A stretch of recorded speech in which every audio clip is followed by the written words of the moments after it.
नमस्कार, जय हिंद, जय भारत।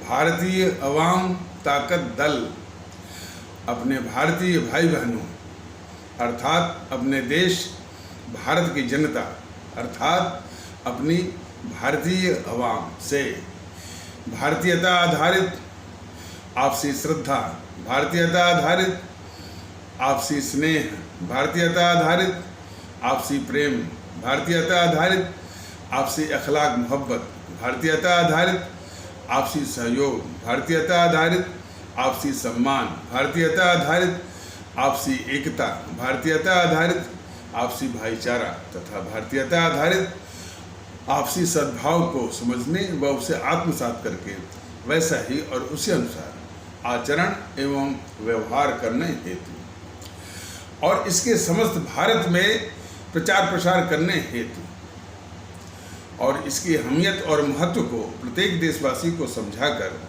उसे अपनाते हुए वैसा ही और उसी अनुसार आचरण एवं व्यवहार करने हेतु और प्रत्येक देशवासी को अपना ही भारतीय भाई बहन मानकर, समझकर और अपनाकर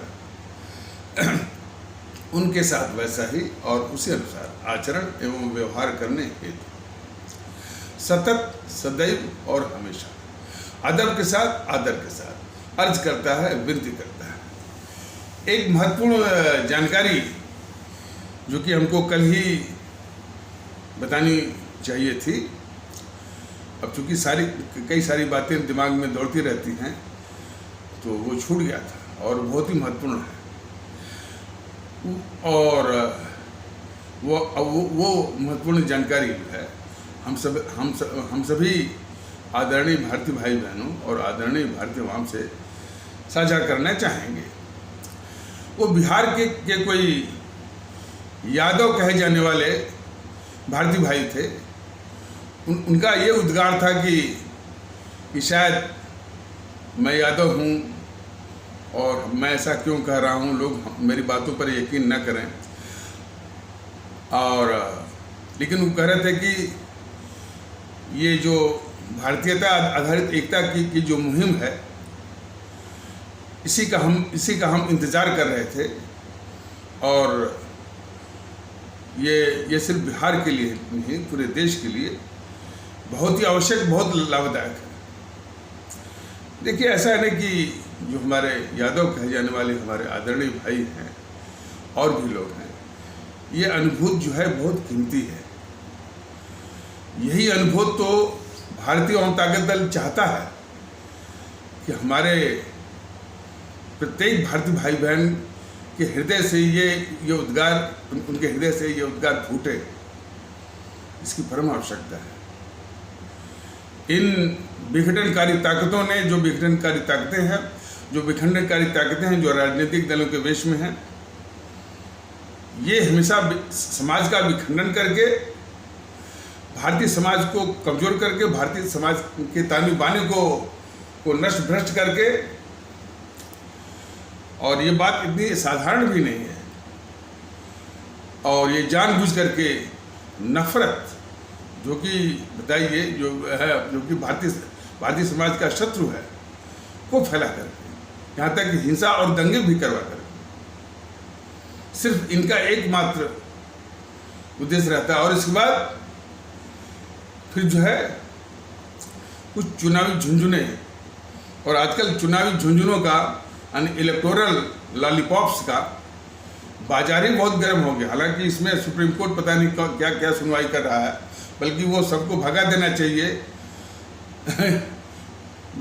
मतलब कि मैं तो ये अपेक्षा करता हूँ कि सर्वोच्च न्यायालय जो है सबको भगा देना चाहिए कि भाई जो राजनीतिक मामले हैं उसका हल जो है वो सुप्रीम कोर्ट में खोजते हो। तो ये लॉलीपॉप, हाँ, वो लोग कहते हैं कि ये अपने आर्थिक मोर्चों पर बहुत नुकसान करता है। आर्थिक मोर्चों से अधिक हमारे जो भारतीय भाई बहनों को जो मानसिक गुलाम बनाता है, और मानसिक गुलाम बना करके इन विघटनकारी और देश के गद्दारों को जो वोट मिलता है वो ज़्यादा घातक है। शायद इस पक्ष को माननीय सर्वोच्च न्यायालय भी देख पाता है या नहीं। आर्थिक पक्ष उतना नुकसानदेह नहीं है, नुकसानदेह है इस लॉलीपॉप के इन चुनावी झुंझुनों के चक्कर में हमारा जो मतदातागण भारतीय भाई बहन है, वह जो मानसिक गुलाम बन जाता है, अपना विवेक खो बैठता है और ये पहचान भी खो और ये पहचान करने की शक्ति भी खो बैठता है। ये तो समाज के शत्रु हैं, ये समाज के दुश्मन हैं, हमको तकलीफ देने वाले हैं। आज इनको पड़ी है तो जो है ये हमारे वोट को खरीदने के लिए उसकी सौदेबाजी करने के लिए इन सब का वो सारा वो ले रहे हैं। तो उस संबंध में जो हमारे जो हमारे यादव कहे जाने वाले भारतीय भाई थे, उनके अनुभूति जो है और उनके अनुभूति बहुत बेशकीमती है और उनकी जैसी अनुभूति को पूरे देश के लोगों को साझा करना भी बहुत आवश्यक है।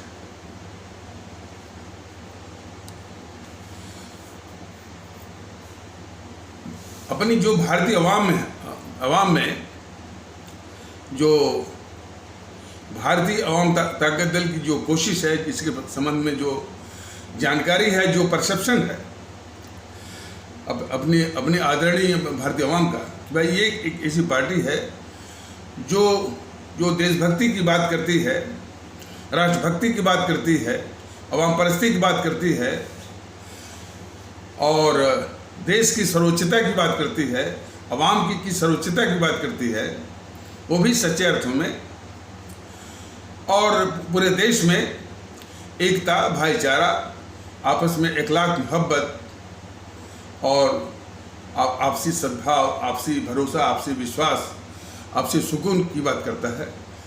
और फिर जहाँ तक शासन प्रशासन की बात है तो वो जो सख्ती, अनुशासन, नियम पालन, कानून पालन और निष्पक्ष, चुस्त दुरुस्त, इसके द्वारा जो है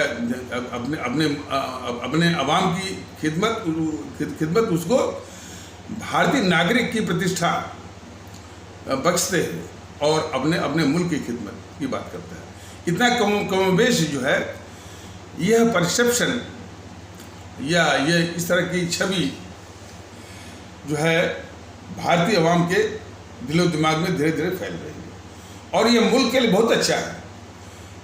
यानी हम जो है अपने सिर्फ दल की बात नहीं करते, दल तो आएंगे जाएंगे, भारतीय जनता दल रहेगा या नहीं रहेगा, मैं भी रहूँगा या नहीं रहूँगा, रहना है हमारी आवाम को, आगे आने वाली पीढ़ियों को, तो उनके लिए मैं कह रहा हूँ। तो ये इस तरह की जो एक छवि, एक परसेप्शन जो पब्लिक परसेप्शन बन रहा है, तो ये हमारे देश के लिए बहुत लाभदायक है, बहुत आवश्यक भी है। अब ये जो विखंडनकारी ताकतें हैं समाज में, विखंडनकारी और विघटनकारी ताकतें जो हैं, और ये ताकतों में कोई भी ताकतें जो राजनीतिक दलों के वेश में है, तो कोई भी राजनीतिक दल इससे अपवाद नहीं है, सभी विखंडनकारी ताकतें हैं। भाजपा भी विखंडनकारी ताकत है और खैर ये जो जेएनपीसी है ये या तो देश को तोड़ने वाली है और हमेशा से तोड़ती आई है। कुछ लोग ये कह रहे थे कि बताइए ये कन्हैया कुमार जिसने नारा लगाया कि भारत तेरे टुकड़े होंगे, इंशाअल्लाह इंशाअल्लाह इंशाअल्लाह, नारा लगाया और लगवाया भी, मतलब उसमें शामिल था, और भारत की बर्बादी तक जंग जारी रहेगी। ये कम्युनिस्टों से निकल करके भटकते ये वहीं पहुंच गया जो तंजीम यही काम ही कर रही थी, वो टुकड़े भी कर रही थी और इस देश की बर्बादी तक उसकी कोशिश जारी है। तो जाहिर सी बात है कि ढूंढते जो उसका फाइनल डेस्टिनेशन है और अंतिम जो वो गंतव्य स्थान है वहीं पहुंच गया, वहीं पहुंच गया कन्हैया कुमार। तो अपने ये गंतव्य स्थान को प्राप्त हुआ है। तो इसमें कुछ भी अस्वाभाविक नहीं है।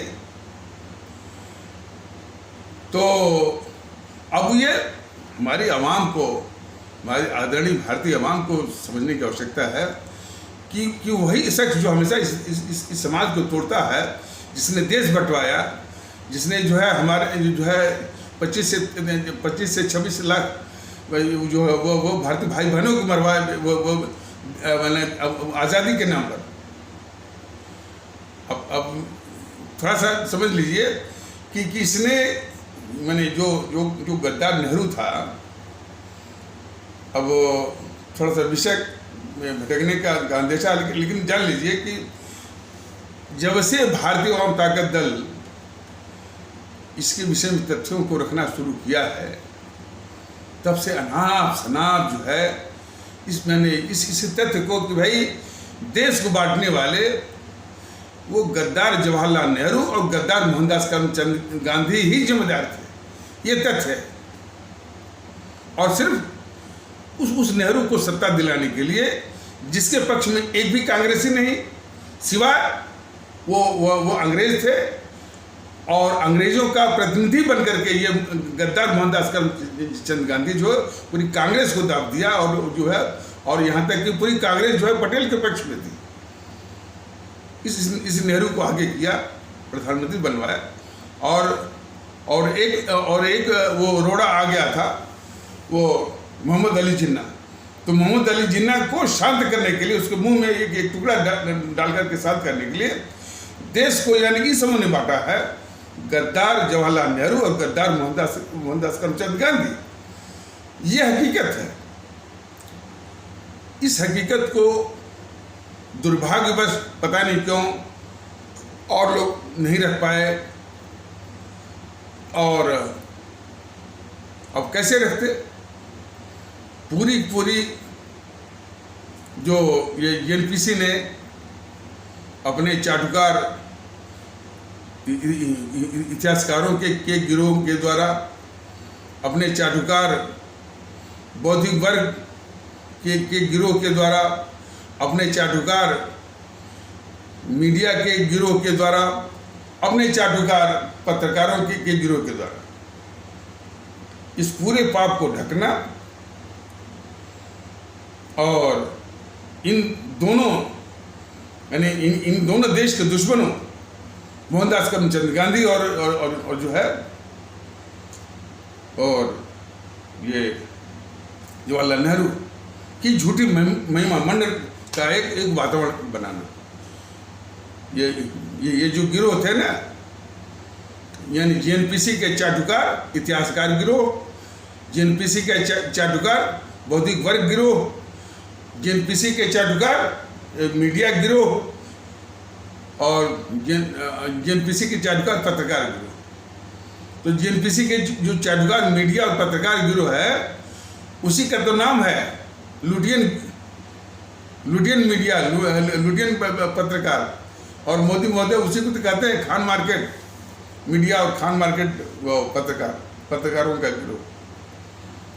इन्होंने, और यही नहीं, जो मैंने आज़ादी की लड़ाई के जो वास्तविक योद्धा थे, जिन्होंने अपने प्राण दिए, फांसी के फंदे को हंसते हंसते चूमा, मौत को उनको गले लगाया, उनको इन सबों ने दरकिनार कर दिया। सुभाष चंद्र बोस, जरा याद करिए, जरा कल्पना करिए कि सुभाष चंद्र बोस की मृत्यु अभी भी रहस्यमय बना हुआ है। आज़ादी के 75 साल भी इस कायर मोदी को शर्म नहीं आ रही है कि हमारे और जो है वो मैंने नेताजी सुभाष चंद्र बोस के नाम पर ये तमगा लूट रहा है, लेकिन हमारे देशवासी जो है, हमारे आदरणीय भारतीय भाई बहन, इस कायर मोदी से जरूर पूछें कि नेताजी सुभाष चंद्र बोस की मृत्यु पर जो रहस्य का पर्दा है, कब उठाओगे? तमाम झूठी कहानियां इस नेहरू ने और इन सबों ने बना रखी हैं। हवाई जहाज में मृत्यु हुई, फलाने हुई, तो जांच तक हो गया कि नहीं वो कहानी झूठी है। तो ये जो मोदी महोदय हैं ये इस देश को बहुत तकलीफ दे रहे हैं और बहुत धोखा भी दे रहे हैं। तो हमारे आदरणीय भारतीय भाई बहनों, ये इस बात को समझ जाइए कि हमारे यानी परम आदरणीय राष्ट्र महानायक, राष्ट्रभक्त शिरोमणि नेताजी सुभाष चंद्र बोस की मृत्यु भी जो है जिस देश में रहस्यमय आज तक बनी हुई है, आज़ादी के 75 ये मनाता है वो अमृत महोत्सव, किस काम का भाई? मोदी महोदय तू देश को बता कि किस काम का ये अमृत महोत्सव जिसमें हमारे नेताजी सुभाष चंद्र बोस की मृत्यु अभी भी रहस्यमय बनी हुई है। इनके संबंधित तमाम फाइलें जो है वो दबा कर बैठे हो और झूठ बोला तुमने कि सारी फाइलें जो है वो सार्वजनिक हो गई हैं, झूठ बोलते हो। तो किस कदर जो है हमारे जो क्रांतिकारी राष्ट्रभक्त, हमारे जो अमर शहीद रहे हैं, उनके महत्व को, उनकी जीवन गाथा को, उनके देशभक्ति के जज्बे और उनकी कृतियों को अच्छी तरह से मैंने सुनियोजित ढंग से और साजिश के तहत दबाया गया। एनपीसी ने अपने विभिन्न एजेंट के गिरोहों के द्वारा, उसी में बीजेपी भी शामिल है, उसी में बीजेपी भी शामिल है, बस ये नाम लूट रही है। इस बीजेपी से हमारे सभी आदरणीय भारतीय भाई बहन सावधान हो। क्या अपमान किया है इनका सुभाष चंद्र बोस जी का। तो कहने का मतलब कि इसके द्वारा इनको दबा के रखा और अब जो है सच्चाई जो है सामने आ रही है कि भाई इन समूह ने सत्ता हत्या करके यही मोहनदास करमचंद गांधी ने जो है वो नेहरू के हाथ में सत्ता के लिए जो है देश बांटा और 25 से 30 लाख लोगों को मरवाया, 3 करोड़ से ऊपर यानी घर उजाड़े और उसी को कह दिया हमारी आवाम के लिए कि लो यही तुम्हारे लिए आज़ादी है।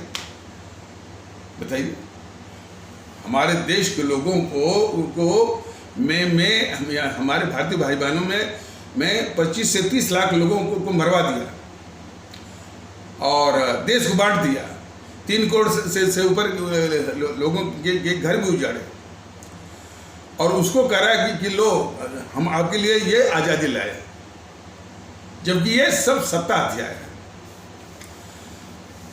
उसमें कुछ लोग ये भी कहते हैं कि शायद जो आबादी का हस्तांतरण हुआ, यहाँ की जो इस्लाम आस्था वाले भारतीय भाई बहन पाकिस्तान में गए और जो वहाँ से जो हिंदू सनातन आस्था वाले भारतीय भाई बहन संपत्ति छोड़ के गए, इन लोगों ने उन संपत्तियों पर वो काबिज हो गए।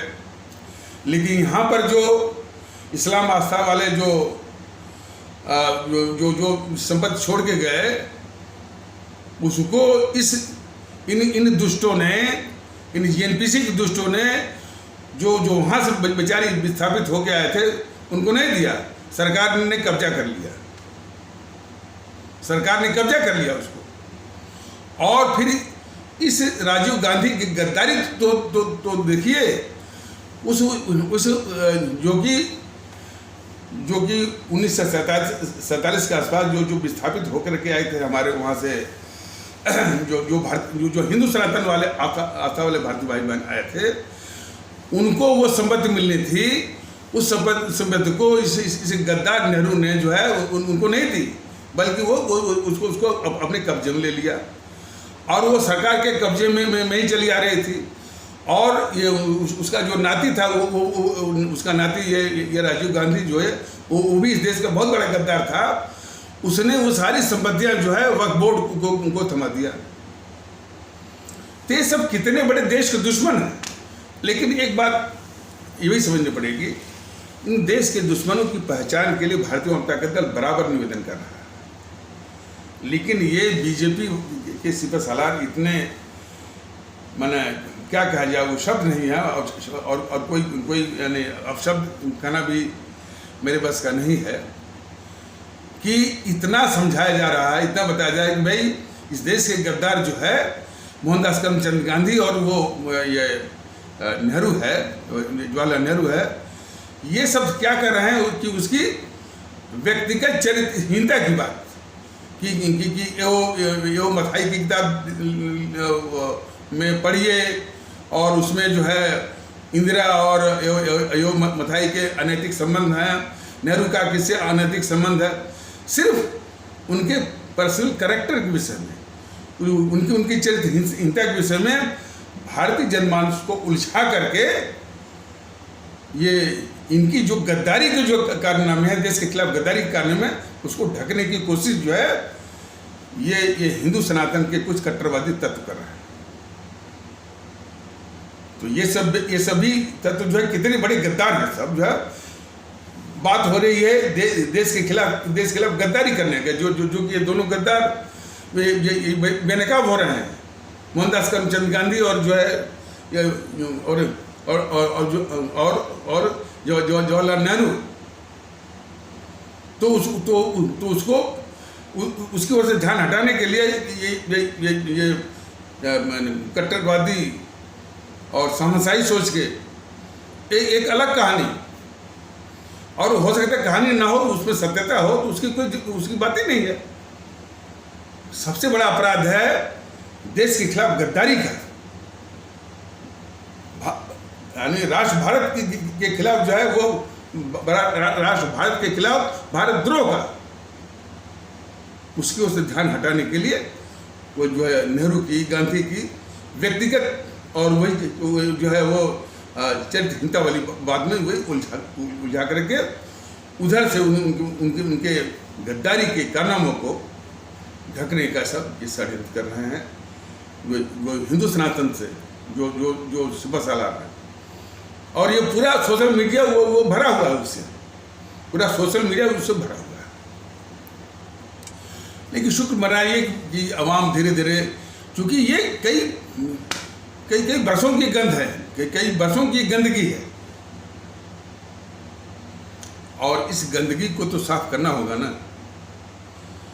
ये गंदगी को साफ न किया जाए तो ये विघटनकारी ताकतें और मिलकर के हमारी आवाम को मार डालेंगी। हमारी आवाम को मारने मतलब कि उनको इतना परेशान कर देंगी कि वो कहेंगे भाई बल्कि मौत ही अच्छी है, जबकि मताधिकार का अमोघ अस्त्र वो उनके पास है, और जितनी भी ताकतें। तो अब और सारा जो फिजूल बातों में, अब जैसे एक एक करके लेते हैं हिजाब, क्या मामला है भाई वो हिजाब का? अरे भाई यह देश भारत के संविधान से चलेगा। भारत के संविधान के अंतर्गत बनाए हुए जो कानून हैं विधायिका के द्वारा, चाहे संसद हो चाहे विधानमंडल हो, उस कानून से चलेगा। सार्वजनिक स्थान पर हिजाब पहनिए, कोई बात नहीं है, लेकिन किसी संस्था में जाना है तो जो संस्था के जो कानून बने हैं, नियम बने हुए हैं, उसका पालन करना होगा। इतनी सीधी सी बात, मोटी सी बात को उलझाए हुए हैं। और जो लोग ये कहते हैं कि हम नहीं शरिया को लागू करेंगे, यह देश उनको बाहर करेगा यहाँ से, इस देश से। इस देश में शरिया वो नहीं चलेगा, कुरान नहीं चलेगा, मनुस्मृति नहीं चलेगी, वेद पुराण नहीं चलेगा, सिर्फ भारत का संविधान। इतनी दो टूक बात न तो सुप्रीम कोर्ट बोल पा रहा है, और ये कायर मोदी, इसकी कायरता तो देश को बहुत ही दुखित कर रही है, चोट दे रही है।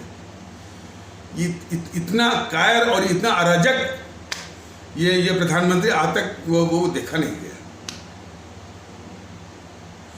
तो हिजाब को ले लीजिए, ये स्पष्ट संदेश जो है कोई नहीं दे रहा है कि भैया ये देश हमारा संविधान से चलता है और संविधान के अंतर्गत जो भी नियम कानून जो बनाए गए हैं, चाहे वो कानून जो है संसद के द्वारा बनाए गए हों, चाहे वो राज्य के विधानमंडलों के द्वारा बनाए गए हों, तो सर्वोच्चता जो उन कानूनों की है, संविधान की है। और इस देश में शरिया या कुरान बिल्कुल नहीं चलेगा, नहीं चलेगा, नहीं चलेगा। तो इस तरह का जो है स्पष्ट संदेश देने की आवश्यकता, उसको न देकर पता नहीं कि क्या क्या व्याख्या और सुप्रीम कोर्ट में क्या बहस हो रही है, वो जजेस क्या सुन रहे हैं, अगड़म बगड़म और वो जो है कचड़ापंथी। वक्फ बोर्ड, जिस वक्फ बोर्ड को तुरंत भंग कर देना चाहिए, ये बात मैंने कई लोगों से कहा, तो कह रहे इतना आसान है, बोलेंगे बिल्कुल आसान है, बिल्कुल आसान है। अब हम न्यायपालिका पर टिप्पणी नहीं करते, पता नहीं कौन के एम जोसेफ है, वो न्यायमूर्ति महोदय कह रहे हैं कि ये भंग कर देंगे तो दूसरी समस्या आएगी। ये उनकी व्याख्या हो सकती है, ये उनकी व्याख्या हो जाए, और ऐसे व्याख्या देंगे तो वो लागू भी करवा देंगे, भाई उनके पास पावर है। लेकिन संसद के पास भी तो पावर है, सरकार के पास भी तो पावर है। लेकिन ये सारी बातें सार्थक कब होंगी? जब कोई कायदे का प्रधानमंत्री होगा। ये तो इतना कायर किस्म का ये प्रधानमंत्री है मोदी जो है कि और वास्तव में कि यदि थोड़ी भी गैरत होती, थोड़ा भी नमक का सोचा कि भाई मन इस देश का नमक खाया और लोगों ने हमको प्रधानमंत्री बनाया है, तुरंत जो है वक्फ बोर्ड को खारिज करता। संसद जो है इस देश की है, ये संसद के द्वारा जो है धारा 195 धारा नहीं सॉरी जो अधिनियम जो बना है जो 1995 वाला उसको रद्द करिए। और दो गजट निकलवाए थे ये गद्दार मनमोहन ने अब अपने शासन के कार्यकाल में, जिस गजट के द्वारा दिल्ली की 123 भू संपत्तियां जो है इनसे दे दिया था इसको वक्फ बोर्ड को। तो सारांश में कहने का मतलब है कि इस वक्फ बोर्ड को भंग करिए, अधिनियम 1995 को संसद के द्वारा जो है वो खारिज करवाइए, और वक्फ बोर्ड को बिल्कुल जो है गैर वजूद या अस्तित्वहीन करके जो संपत्तियां हैं उन संपत्तियों को रेगुलेट करने के लिए फिर एक अलग बॉडी बनाइए, एक अलग संस्था बनाइए, और जिनकी संपत्तियां ये सब हड़पे हुए हैं उनको जांच करवा करके और लीगली और जो है और समुचित ढंग से और न्यायसंगत ढंग से उनको जो है वो वापस करवाइए। फिर भी जो संपत्ति बच जाती है उसका कमर्शलाइजेशन करके जो भी आमदनी आती है, जो भी दो पैसे आते हैं, वो गरीब बच्चों के भविष्य निर्माण के लिए वो लगाया जाए, जिनका भविष्य निर्माण जो संसाधन के अभाव में नहीं हो पा रहा है। और तो ये करने की जरूरत है।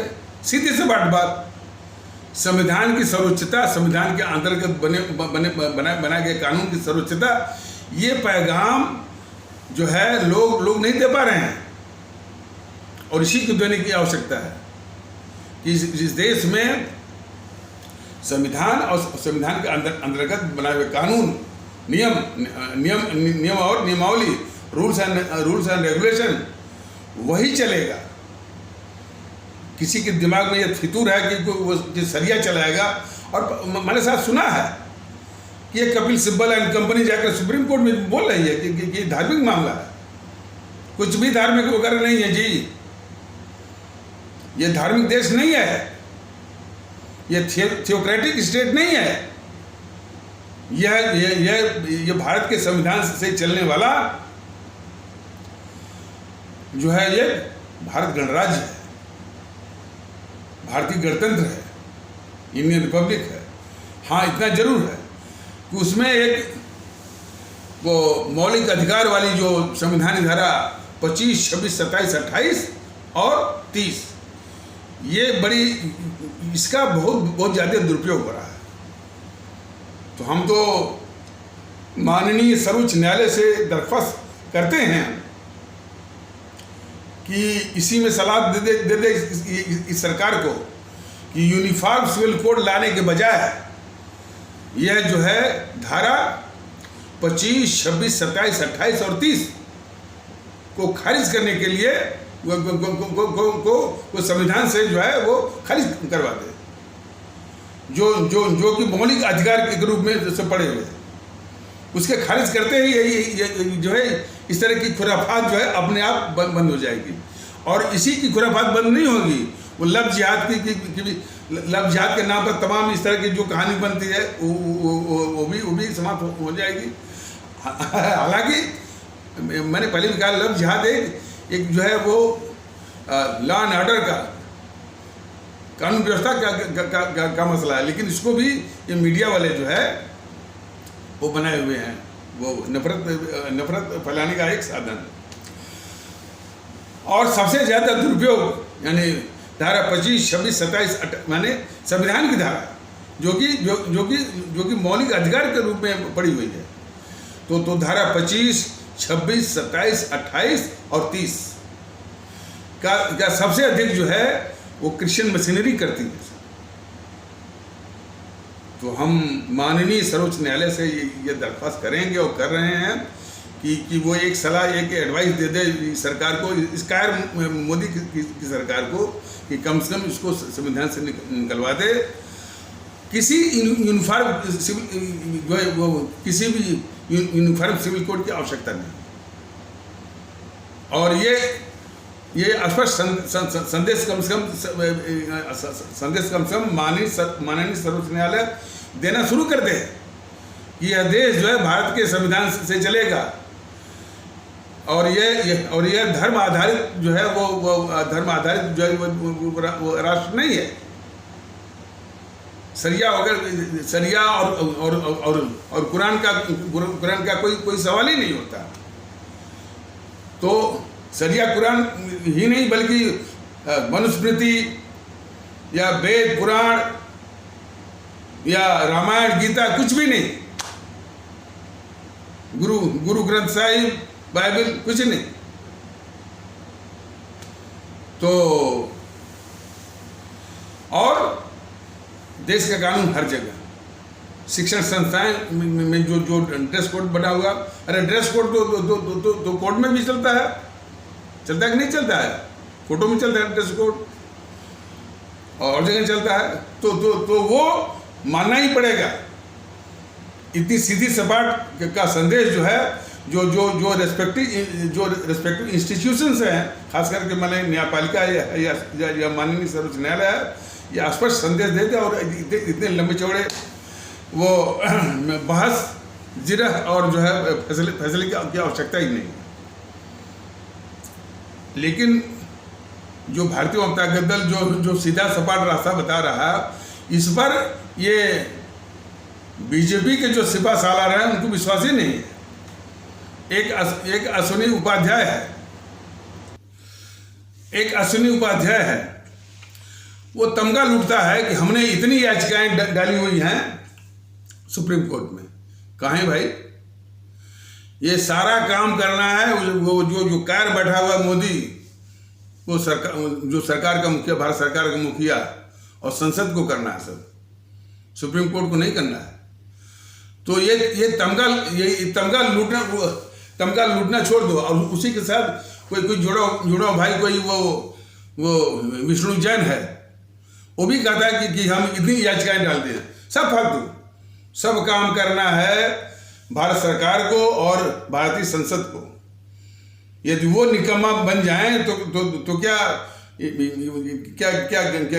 इसको लेकर के हमारे न्यायपालिका को ओवर बर्डन करना है।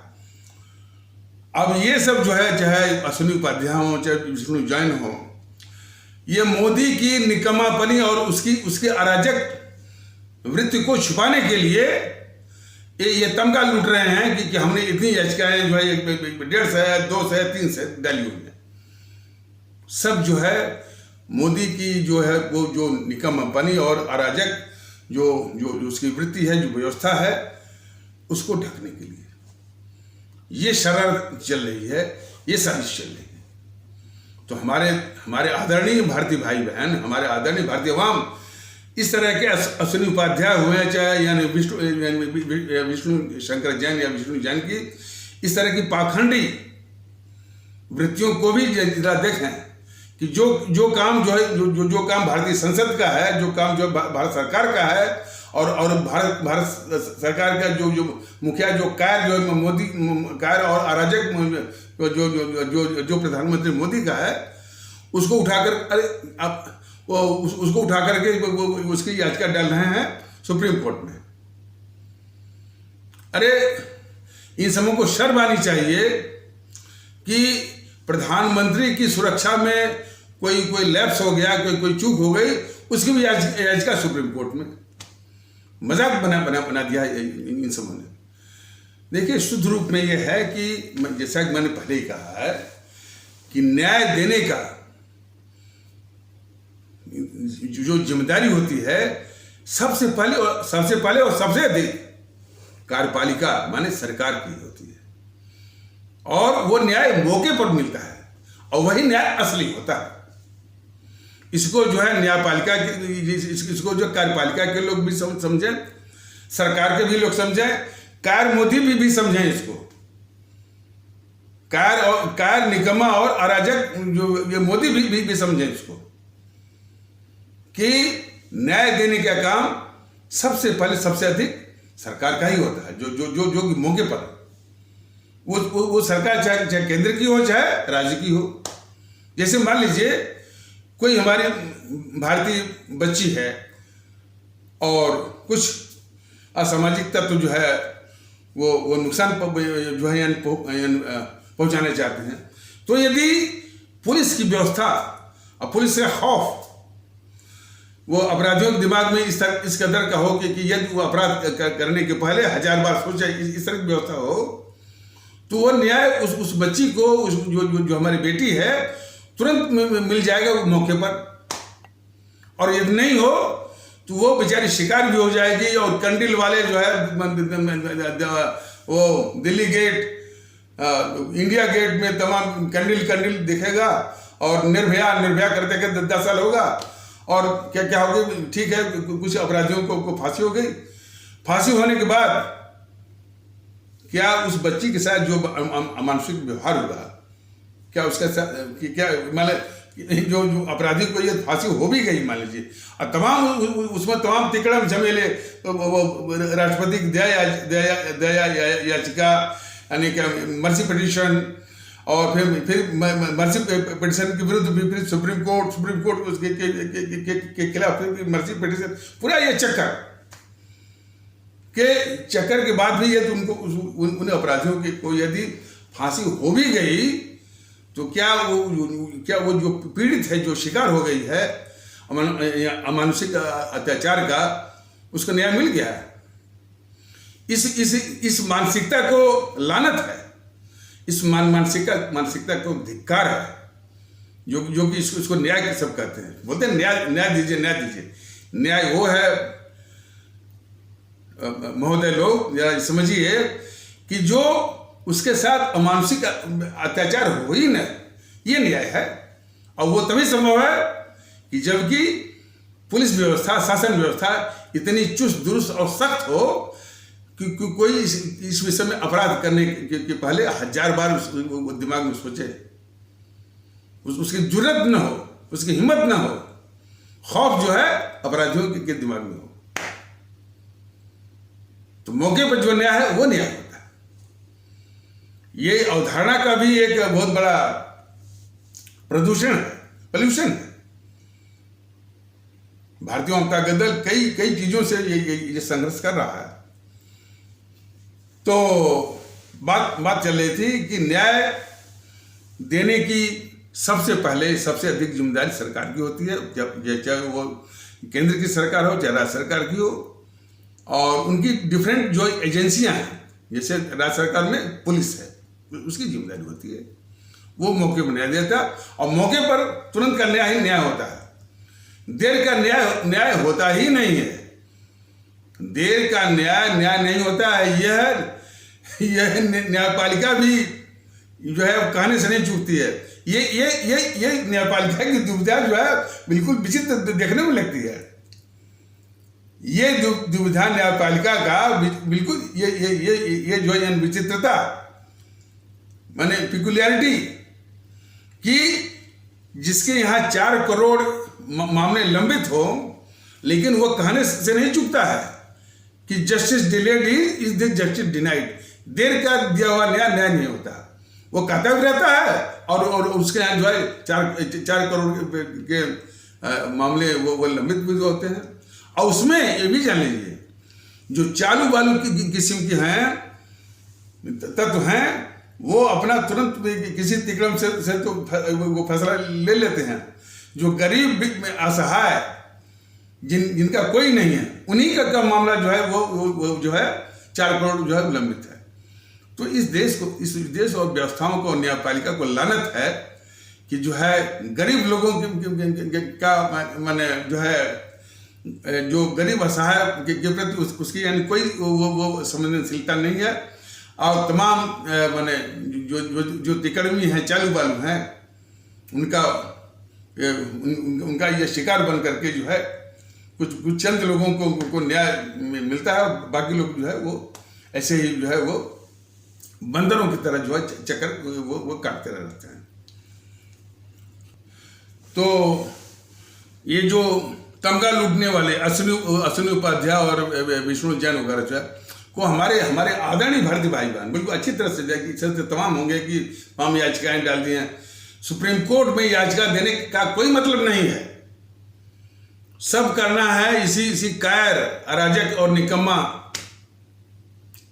जो प्रधानमंत्री है मोदी, उसकी निकम्मापनी को, उसकी कायरता को और उसके अराजक वृत्ति को छुपाने के लिए ये साजिश कर रहे हैं जो है अश्विनी उपाध्याय जैसे लोग, और तमगा लूट रहे हैं कि हम जो है इतनी वो याचिकाएं वो डाले हुए हैं। ये सब काम जो है वो भारत सरकार का है और भारतीय संसद का है। हिजाब जैसे मामलों में, वक्फ बोर्ड जैसे मामलों में जब तक बेबाकी से एक लाइन नहीं वो पकड़ी जाएगी, स्पष्ट एक बेबाक संदेश मुल्क को नहीं दिया जाएगा, तो कपिल सिब्बल जैसे लोग वो जो और कपिल सिब्बल, राजीव धवन, दुष्यंत दवे, अभिषेक मनु सिंघवी और ये प्रशांत भूषण जैसे लोग जो है पूरी जो है न्यायपालिका को, और वो भी न्यायपालिका का जो शीर्ष है सर्वोच्च न्यायालय को जकड़े रहे हैं सर, झूठ मूठ के तर्कों के द्वारा जो है। तो एक स्पष्ट संदेश जो है कम से कम ये मौका मिला है हमारे जो है माननीय सर्वोच्च न्यायालय को। तो इस तरह का बेबाक और स्पष्ट और अनइक्विवोकल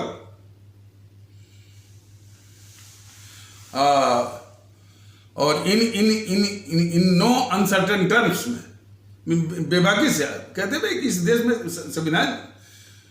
ये संविधान का राज है और संविधान के अंतर्गत बनाए गए कानून और जो है इनका जो नियमावली, रूल्स और रेगुलेशन का राज है।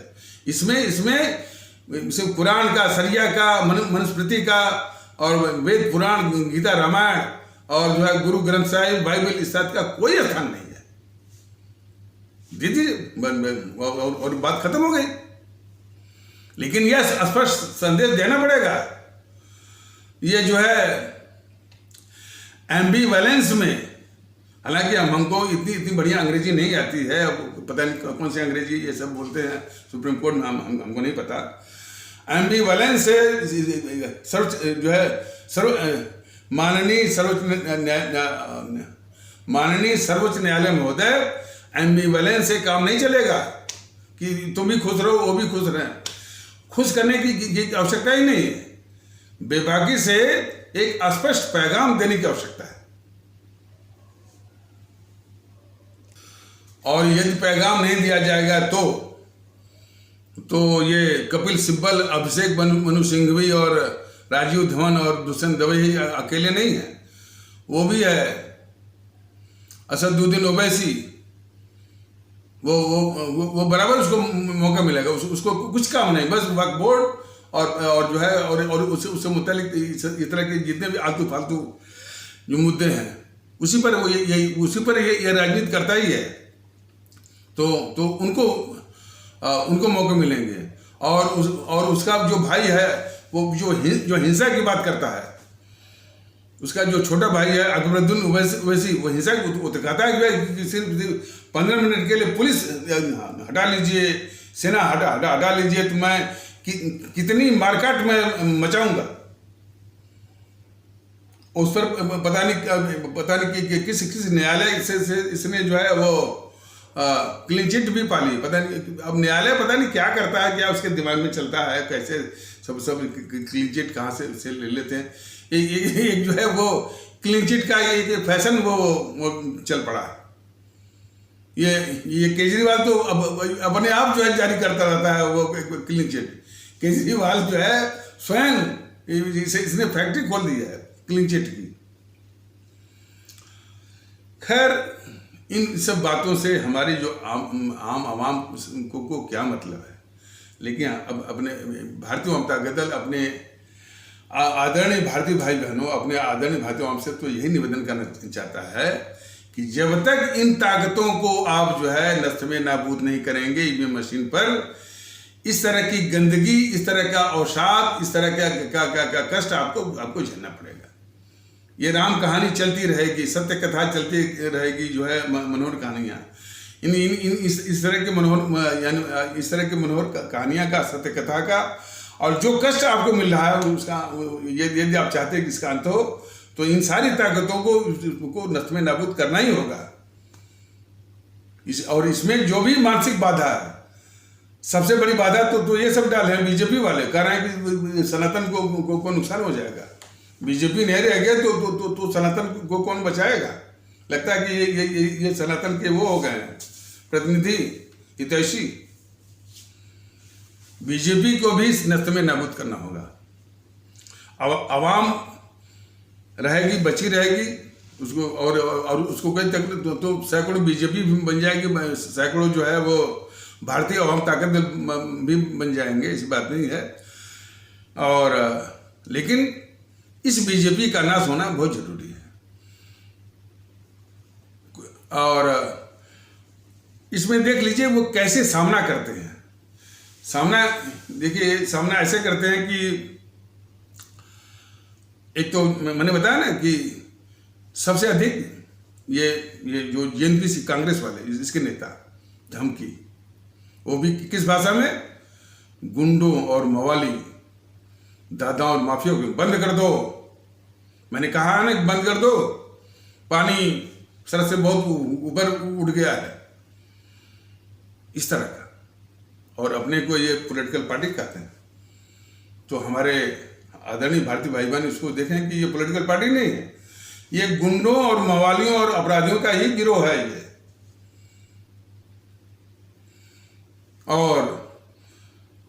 और इस तरह का जो है एक इनडायरेक्टली, अपरोक्ष रूप से कुछ लोग यूट्यूब पर बैठ गए हैं, लोगों को भड़का रहे हैं।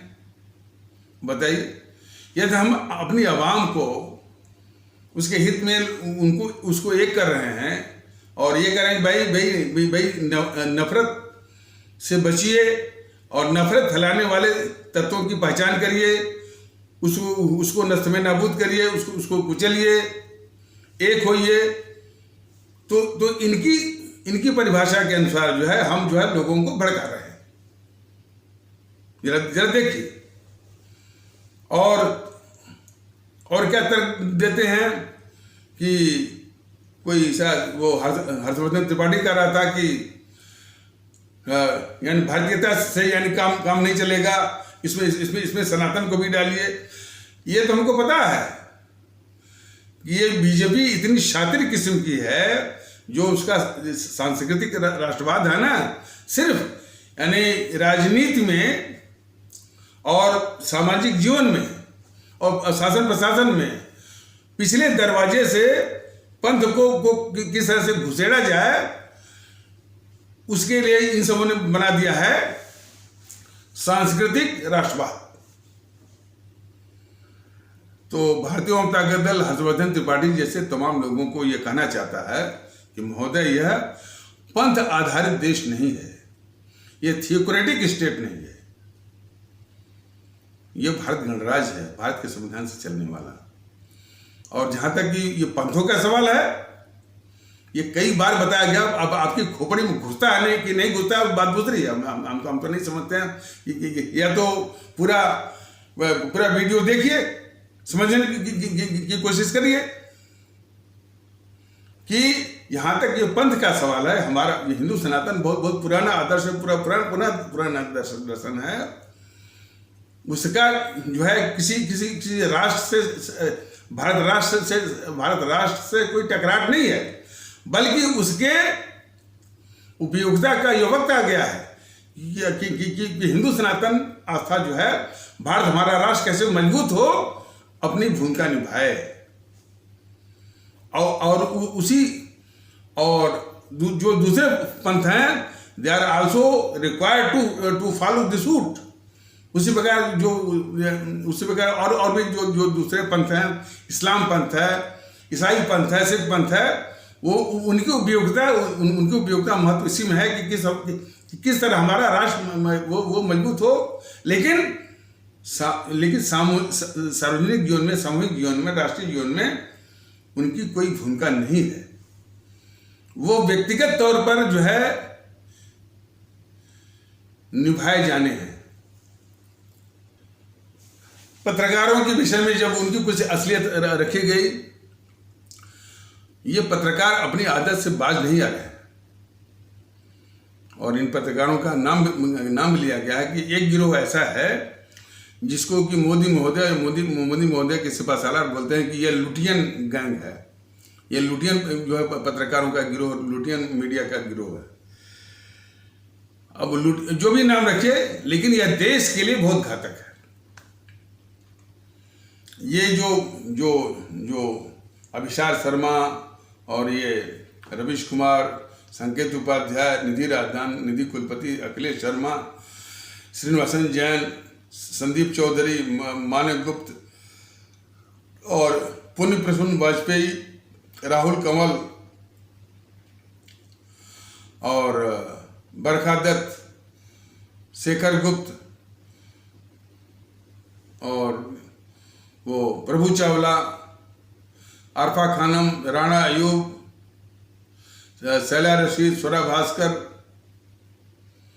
अजीत अंजुम, उर्मिलेश, ओम थानवी और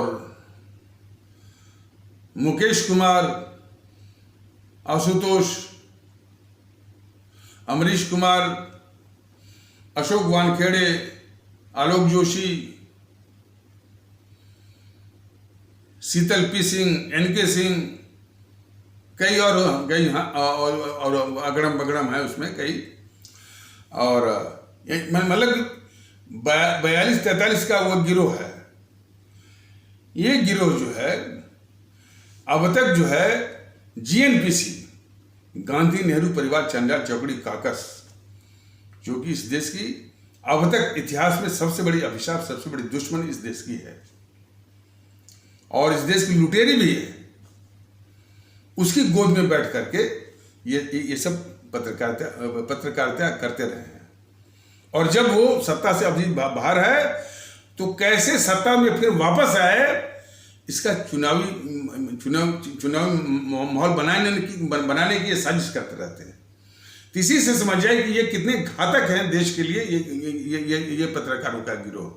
लेकिन वही तो बात है, जितने तो ये पत्रकारों का गिरोह मोदी यानी कायर मोदी, अराजक मोदी और जो है वो निकम्मा, ये प्रधानमंत्री के तहत ये पाले जा रहे हैं, इनकी रक्षा की जा रही है। और निर्बाध रूप से देश विरोधी, इस तरह की जो अभी बताया गया है, देश विरोधी हरकत में लगे हुए हैं। तो इनकी असलियत को जानने का पूरा अधिकार अपने आवाम को है, और इन असलियत की जानकारी उपलब्ध कराना भारतीय आवाम ताकत दल और मैं अपना फर्ज मानता हूं, और मैं वही फर्ज वो निभा रहा हूं। तो इसके जवाब में ये सब कह रहे हैं कि हम लोग तो छोटे पत्रकार हैं, और हम लोग जो है रोजी रोटी पता नहीं क्या क्या तर्क देते हैं। वो जो है कौन, किशोर अजवानी, जो कि कन्हैया कुमार से टॉक शो चलवाया, वो कह रहा है कि मेरे पीछे क्यों पड़े हैं, हम तो एक स्क्रिप्टेड बातें जो है वो बोलते रहते हैं। ये सब बिल्कुल एक कुतर्क है। कुतर्क इसलिए है कि ये अपने को दम भरेंगे कि हम जो है लोकतंत्र के चौथे स्तंभ है, और छोटे मोटे पत्रकार छोटे मोटे आप नहीं हैं, और जो है, और हम जो है वो ये सब बोलते हैं कि हम लोग किसी के अधीन हैं, और जो हमको बताया जाता है वही हमको बोलना पड़ता है।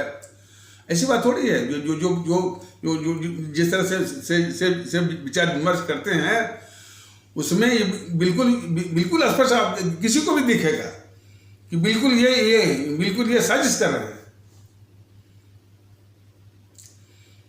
और इनका ये तर्क, अब जैसे ये कहा जाए कि आखिर किशोर अजवानी की कौन सी मजबूरी थी कि वह उससे टॉक शो जो चलवा रहा है, जो कह रहा है कि भारत तेरे टुकड़े होंगे, भारत बर्बादी तक जंग जारी रहेगी।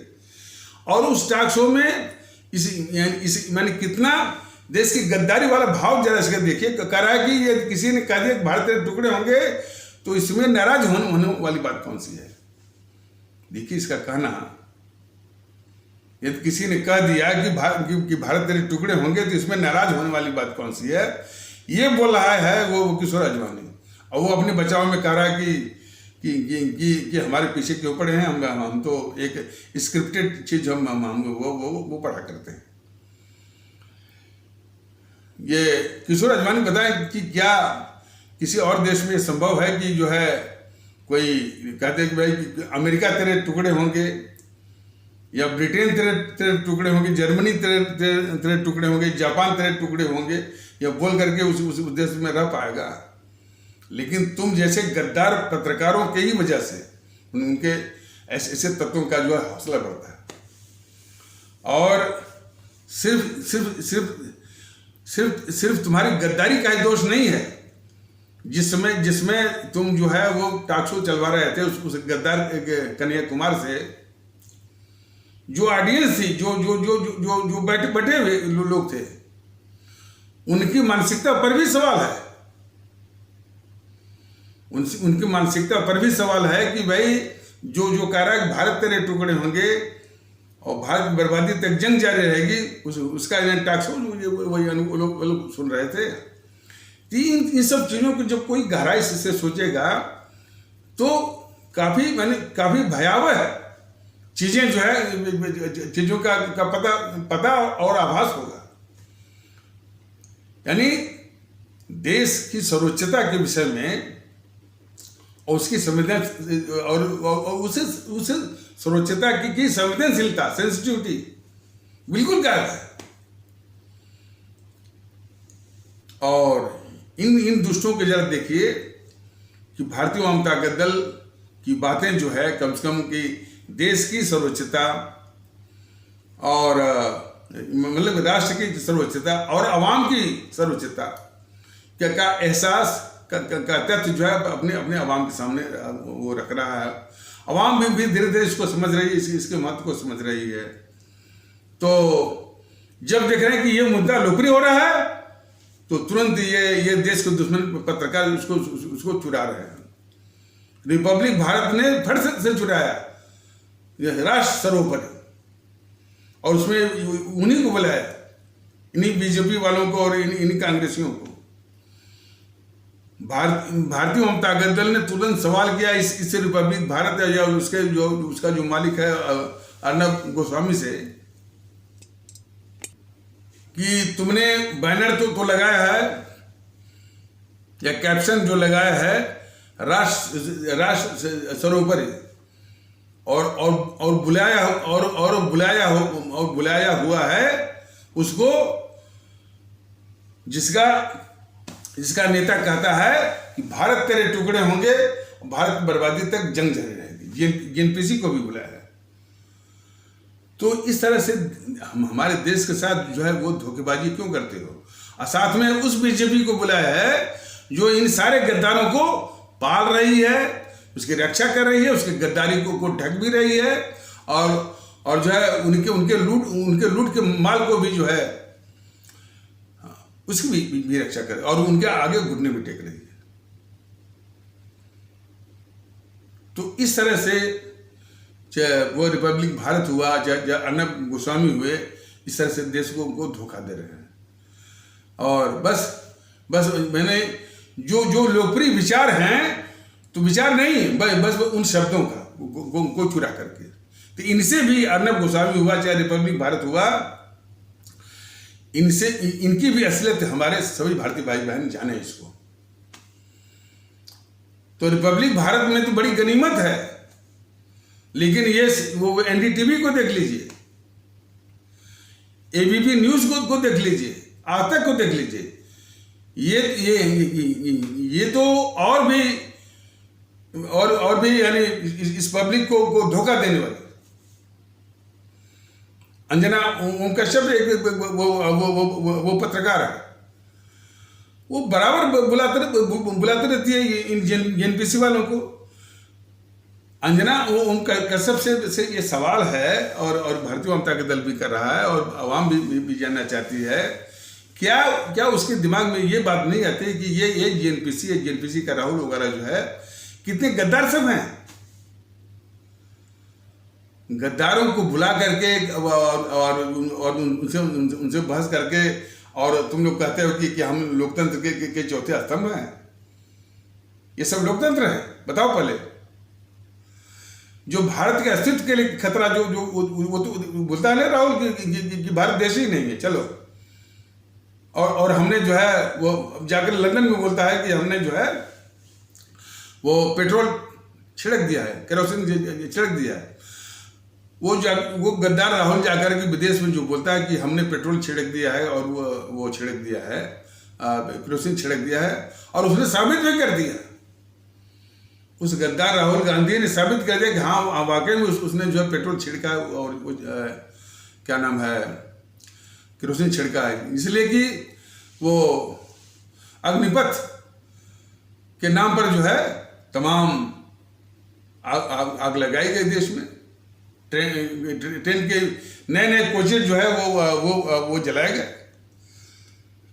इतने पर भी अंजना ओम कश्यप जैसे उसी जेएनपीसी के बेहया किस्म के जो है वो माने जो देश के गद्दार है, गद्दारों के पक्ष में जो माहौल सब बनाते हैं, इसके और भी माने क्या करने की पत्रकार प्रवक्ता, जो कौन आलोक शर्मा, पवन खेड़ा, और कौन वो राधिका चोपड़ा, और कई हैं, और एक कौन सुप्रिया श्रीनेत्र, ये सब बताइए किस स्तर के गिरे होंगे। और उन्हीं को बुला करके सब ये कहते हैं कि हम जो है लोकतंत्र के चौथे स्तंभ हैं। अब इसलिए भारतीय जनता दल बराबर इनकी हकीकत को बताने का एक ही मतलब है कि जब तक आप इनको नस्बे नाबूद नहीं करेंगे, इनके पापों को झेलने के लिए आप अपशब्द बने रहेंगे। और वो नस्बे नाबूद जो करना है, वो भारतीयता के आधार पर एक होकर सबको। और अब तो धीरे धीरे ये जागृति भी आ रही है हमारे जैसे बताया कि वो कोई पासवान कहे जाने वाले हमारे भारती भाई, उनका उद्गार भी आ गया। हमारे यादव कहे जाने वाले भारती भाई थे, उनका भी उद्गार आ गया। अब ये धीरे धीरे ये जागृति आ रहे हैं और इसी की जरूरत है। भारतीय भाई बहनों, आदरणीय भारतीय भाई बहनों और आदरणीय भारतीय अवाम, आपको याद होगा कि 2009 में जब दोबारा उसी के तारतम्य में ये यूपीए की सरकार बन रही थी, ये राडिया टेप्स करके जो है एक कांड निकला था कि उसमें जो प्रभावशाली मीडिया में हैं और भी लोग हैं और कुछ उद्योगपति भी शायद उसमें शामिल हैं, वो कौन मंत्री बनेंगे, किन मंत्रियों को जो है कौन सा विभाग और मंत्रालय मिलेगा, वो पूरा एक गैंग काम कर रहा था। तो लगभग 6000 या 5800 या 5400 जो है वो कॉल्स भी, मैंने टेलीफोन कॉल्स इकट्ठा किए गए थे। वो जो है अब ये सीबीआई कह रहा है कि कुछ मिला ही नहीं। ये मोदी महोदय की देश के खिलाफ गद्दारी तो देखिए कि जिस बीजेपी ने 2G, CWG, इसरो, आदर्श सोसाइटी, अगस्टा वेस्टलैंड हेलीकॉप्टर, पनडुब्बी, कोयला, इस तरह के तमाम घोटाले हुए और उन घोटालों पर इस बीजेपी जोगी उसमें विपक्ष में थी, महीनों इसने संसद बंद करवाए। ये मोदी महोदय 2014 के चुनाव में वादा किए थे कि इन सब की जांच करवाएंगे। 2014 में बोले थे कि इस जीएनपीसी ने इस देश को इतना लूटा है कि भोपाल में यदि एक लिख करके उसके आगे यदि सुन बढ़ाया जाए, लिख करके बढ़ाया जाए तो शून्य बढ़ते वो दिल्ली तक आ जाएगा, नहीं वो दिल्ली तक आ जाएगा। मतलब इतना लूटा है। ये सार्वजनिक रूप से बोल चुके हैं। अब उसके सुधांशु त्रिवेदी जैसे प्रवक्ता कर रहे हैं कि मोदी सरकार ने सब कुछ देख लिया और जो है कोई काला धन नहीं है विदेश में, पूरा निकल गए। वो जीएनपीसी के सारे पाप को ये निकल गए। मोदी जी कह रहे हैं कि यानी कोई काला धन नहीं मिला और एक एक करके निकलते हैं। और जो है यानी 2G पर भी हो गया कि कोई मामला नहीं मिला, और जो है CWG पर भी कोई मामला नहीं मिला, और किसी पर भी नहीं, जिस पर इसी बीजेपी ने महीनों संसद बंद करा दी, जिस पर मोदी जी ने कहा कि हम जो है सारे मामले को की जांच करवाएंगे। इतनी बड़ी गद्दारी कर रहे हैं मोदी जी भारत के खिलाफ और हमारे देशवासियों को धोखा दे रहे हैं। बस इस संबंध में बस मैं यही कहना चाहता हूं कि मोदी जी, आपके दबाने से कुछ नहीं होगा। कल को समय बदलेगा, सरकारें आएंगी, भारतीय आवाम ताकत दल की भी सरकार आ सकती है। तो इनका जितने भी मामले हैं इस टाइप से CWG, इनका विधिवत जो है वो जांच कराई जाएगी, लेकिन आपकी भी जांच कराई जाएगी कि आप ये सारे मामले क्यों निगल गए। सारे काले धन भी का भी हिसाब होगा और आपका भी हिसाब होगा कि किस तरह से यानी सारे पापों को जो आप निगल गए और क्या धोखा दे रहे हैं। धोखा देने के बाद आपका ये भाषण कि सबका साथ सबका विश्वास, जनता का, हमारी आवाम का तो न तो साथ हो सकता है आपके साथ, न तो उसका विश्वास हो सकता है आपके ऊपर जो आपका साथ यही सब दे सकते हैं। राहुल देगा, अखिलेश देगा, कम्युनिस्ट वाले देंगे, ममता देगी, शरद पवार देगा, और आरजेडी वाले देंगे वो तेजस्वी, लालू प्रसाद, तेज प्रताप। जेडीयू देगा, वो कौन है, नीतीश वगैरह। जनता आप पर विश्वास करने वाली नहीं है, जनता आप पर जो है भरोसा करने वाली नहीं है और न उसका साथ मिलेगा। बहुत हो चुका आपका। तो उसी क्रम में ये मोदी महोदय ने इसे सीबीआई से कहलवा दिया कि उस राडिया टेप वाले मामले में कुछ नहीं मिला। इसी प्रकार सारे देश के दुश्मनों को ये क्लीन चिट जो है वो देते चले जा रहे हैं और इनसे कोई उम्मीद भी नहीं है। यानी हमारी आवाम कोई उम्मीद है कि किसी आर्थिक अपराधी को क्या किसी लूट के विषय में ये जांच करा करके हमारी आवाम के साथ वो इंसाफ करेंगे। इनसे कोई उम्मीद नहीं। तो और यही अच्छा, और सिर्फ धोखा देना जो है, और तो और सुभाष चंद्र बोस के साथ भी, सुभाष चंद्र बोस के विषय में एक बार मैंने सुना था कि वो सुधांशु त्रिवेदी के साथ बहस कर रहा था, कौन, वो अखिलेश प्रताप सिंह। क्या झूठ बोल रहा था उसके सामने कि आजाद हिंद फौज में जो भर्ती हो रहा था तो आरएसएस वाले विरोध कर रहे थे। पता, अखिलेश प्रताप कोई वो तो छोटा मोटा कोई चंगू मंगू है। अरे उसका जो आका जो है ये राहुल दिन रात झूठ बोलता रहता है, दिन रात झूठ ही बोलता रहता है और देखता है उसको। लेकिन देश को जानना चाहिए कि अरे भाई, हमारे परम आदरणीय राष्ट्र महानायक राष्ट्रभक्त शिरोमणि नेताजी सुभाष चंद्र बोस जो युद्धबंदी थे, जो है द्वितीय विश्व युद्ध के, तो वो जर्मनी के हिटलर से, जापान के जो है वो शासकों से मिलकर के छुड़वाया, उनसे बनाया।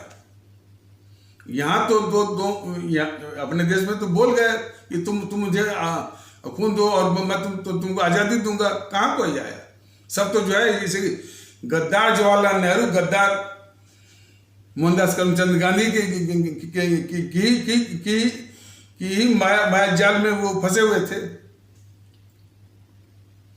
और उसमें सब झूठी बातें कि ये जो है आरएसएस वाले जो विरोध कर रहे थे।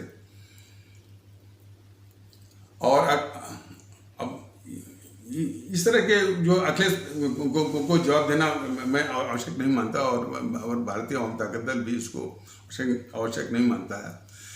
लेकिन यह देश को जानना चाहिए और देश के सामने इसके तथ्य भी रखे गए हैं कि ये आरएसएस जो है वो जीएनपीसी का जो है, जीएनपीसी को बचाने वाली एक संस्था है। जीएनपीसी को इससे जरूर निकली है बीजेपी एक राजनीतिक उपज के रूप में, लेकिन यह रक्षा करती है जीएनपीसी का, और जीएनपीसी का ये बिल्ली का पंजा है। तो अखिलेश प्रताप जैसे लोग कम से कम इसका खुलासा करें कि किस प्रकार आरएसएस जो है इस जीएनपीसी, गांधी नेहरू परिवार, चांदा चौकड़ी, कागज का बिल्ली का पंजा है, इस पर खुलासा करना ताकि देश जो है बहुत बड़े यानी भ्रम से बाहर तो आ जाए।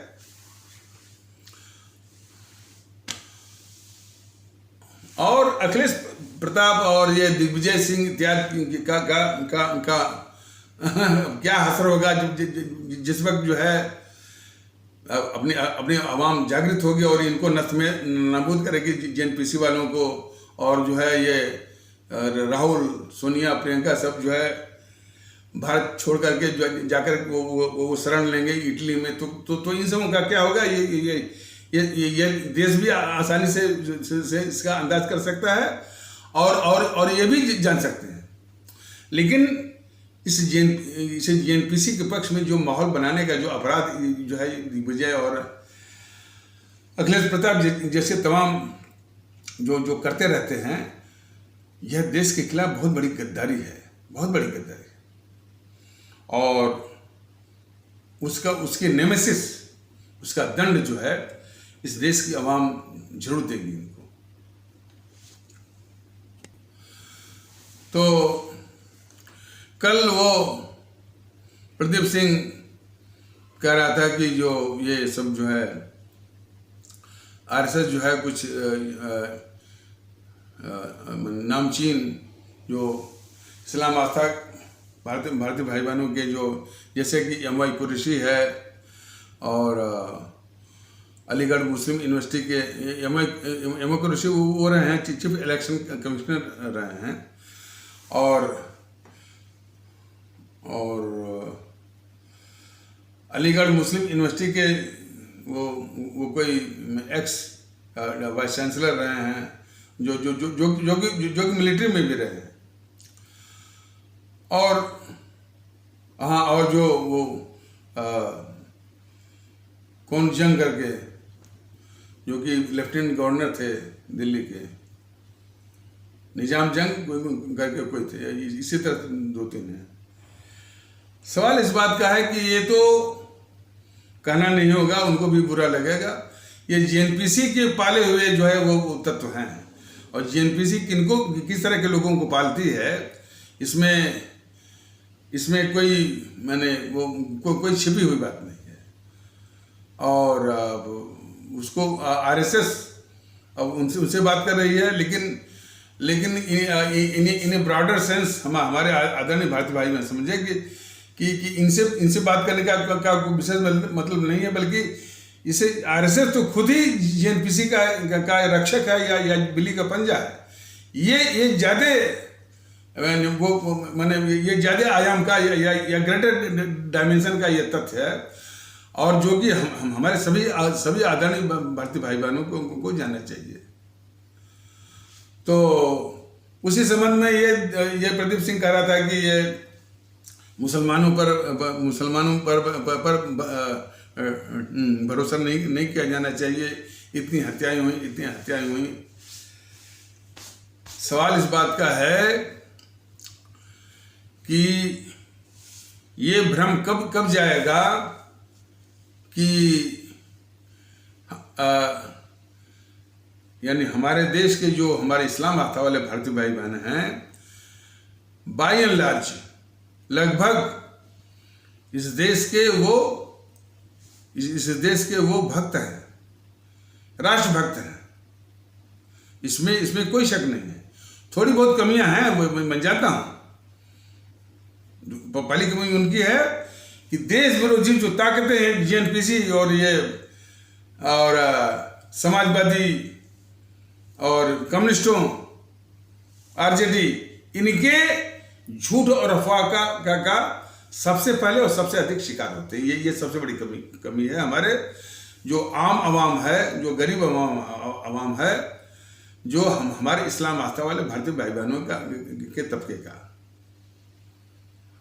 लेकिन उसकी मुल्क परस्ती और उसके देशभक्ति, उसके राष्ट्रभक्ति पर हम ही को नहीं है, हमको भी, भारतीय जनता दल को भी इस देश को नाज है। और ये बात मैं सिर्फ नहीं कर रहा हूं, ये बात जो है मोदी जी भी कह चुके हैं। लेकिन उसमें कुछ तत्व हैं कट्टरवादी और भारत विरोधी भी आप कह सकते हैं, और उसी में से तो ये GNPC हमेशा जो है उन तत्वों को पालती है। लेकिन प्रदीप सिंह जैसे लोगों से ये भी सवाल है कि MY कुरैशी पर अब जो आप सवाल उठा रहे हैं, अरे वो महेंद्र सिंह गिल वो चीफ इलेक्शन कमिश्नर रहा और जो है जब रिटायर हुआ तो कांग्रेस के टिकट पर चुनाव लड़ा वो, और जो है मंत्री भी बना वो। तो किस तरह से ये संस्थाओं में अपने गुर्गों को बिठाती रही GNPC, ये जग जाहिर है। संस्थाओं का किस प्रकार दोहन करती रही, किस तरह बंधक बनाती रही, अपने हित में साधती रही, ये जग जाहिर है। उसको टुकड़ों में प्रदीप सिंह मत वो करिए, लेकिन ये भी मत करिए अच्छा, और कम से कम उस मानसिकता का शिकार मत होइए कि जब तक उसको किसी व्यक्ति को मुसलमान नहीं साबित कर दिया जाए तब तक उसको वो गद्दार नहीं वो माना जाएगा। इस तरह की एक मुहिम चल पड़ी है। इतने तथ्य रखे गए और इतनी हकीकतें सामने लाई गई कि कितना बड़ा गद्दार है ये मोहनदास करमचंद गांधी और ये नेहरू, और उसका जो परिवार है, चाहे वो इंदिरा गांधी हो चाहे वो राजीव गांधी हो, तो जो मानसिकता जो काम कर रही है ये कहते हैं कि तब तक इनको गद्दार, जब तक कि वो पप्पू खान न कहा जाए और नेहरू को मुसलमान के रूप में साबित न कर दिया जाए। तीन चार पीढ़ी पहले यह भी मानसिकता बहुत घातक है। इन घातक देश के दुश्मनों को बचाने वाली जो साजिश है, तो इस पर और विस्तार से चर्चा करने की आवश्यकता है और एक साफगोई लाने की आवश्यकता है। तो भारतीय जनता दल इस पर जरूर काम करेगा। लेकिन जहाँ तक अपने अवाम का प्रश्न है, आप सभी लोग भारतीयता के आधार पर एक होइए और इन सारी विघटनकारी ताकतें जो राजनीतिक दल के विषय में है, जो कि आप ही की मानसिकता पर जो है वो आपसे वोट छीन रही है और आप ही को तकलीफ पहुंचा रही है, तो उसको ईवीएम मशीन पर जो है नस्ल में नाबूद करने का निश्चय करिए। तो इन्हीं आवश्यक शब्दों के साथ इस आवश्यक परिचर्चा को यहीं पर विराम दिया जाता है। तब तक के लिए नमस्कार। जय हिंद, जय भारत।